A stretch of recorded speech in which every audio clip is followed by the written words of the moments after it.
સુરતના તાજેતરમાં ગુજસીટોક કેસના આરોપી આશિષ ઉર્ફે ચિકનો પાંડે જેલની બહાર નીકળ્યો ત્યારે તેમના સમર્થકો મોટી ગાડીઓના કાફલા સાથે ઉમટી પડ્યા હતા। ત્યારે આ મામલે કાયદાનો ભંગ થતા પોલીસે સીન સપાટા કરનાર આરોપીની ધરપકડ કરી છે।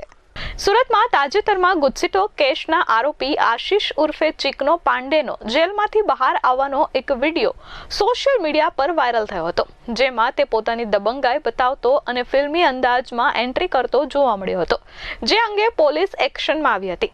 આ ઘટના બાદ સચિન પોલીસે ત્વરિત કાર્યવાહી હાથ ધરી આશિષ ઉર્ફે ચિકના સહિત 9 લોકોની અટકાયત કરી અને 4 વાહનો જપ્ત કર્યા હતા।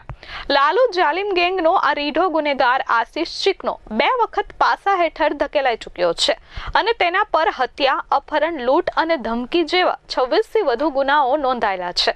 ગુજસીટોક કેસમાં જામીન પર બહાર આવતા તેણે કોઈ મોટા સમાજસેવક જેવું કામ કર્યું હોય તે રીતે જેલના પાર્કિંગમાં જ તેના સાગરીતોએ એક રીલ્સ બનાવી હતી। પોલીસે તમામ આરોપીઓ પાસેથી જાહેરમાં માફી મંગાવી કાયદાનો ભંગ કરનારને સ્પષ્ટ સંદેશ આપ્યો છે કે કાયદો સર્વોપરી છે અને કોઈ પણ ગુનેગારની આ પ્રકારની દબંગાઈ ચલાવી લેવામાં આવશે નહીં।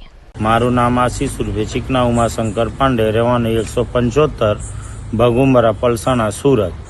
હું ધાડના ગુનામાં કડોદરા પોલીસ સ્ટેશનથી લાજપોર સેન્ટર જેલ ખાતે કસ્ટડીમાં હતો, જેમાં મારા જામીન મુક્ત થયેલ હું જેલથી બહાર આવેલો।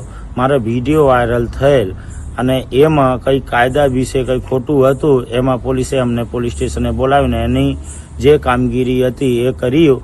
એના બદલ જે અમારાથી ભૂલ થઈ હોય, ભલે કાંચ આની હોય, જે બી એ હોય એના બદલ હું માફી માગું છું। Bureau report S24 news, Surat.